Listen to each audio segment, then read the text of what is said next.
From this to this. And she will ignite, and you will see the fire, which is burning 100% biofuel. It burns very clean, it burns very soot-free. Biodiesel takes things like used cooking grease and soybean oil and turns it into a sustainable green liquid fuel. The future of clean fuel is here today.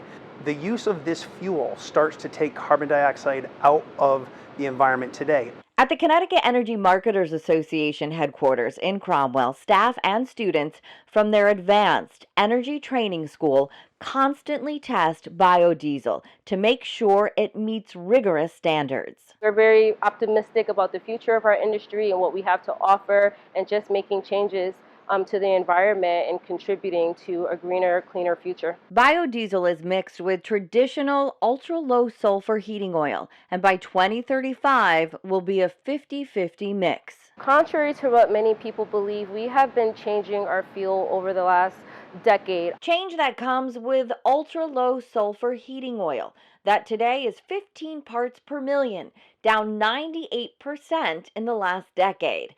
And with biodiesel, made and produced right here in Connecticut.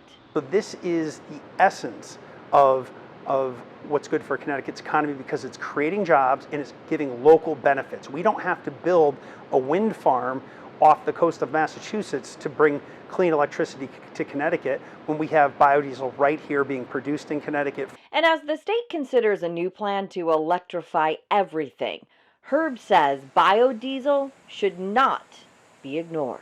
Should we be included in the plan? We should probably be the lead part of the plan. I think there's room for all fuels at the table.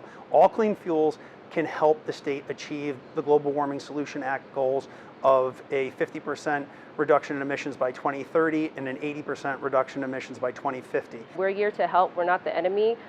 We are not trying to destroy the planet. That's not what we're trying to do. As a millennial, trust me, I want to make sure that I have a beautiful world to have children in one day. And so, trust me, I'm not against a cleaner environment, but we do want everyone to know that we are part of the solution. A solution that is available today. I'm Shelley Sinland in Cromwell.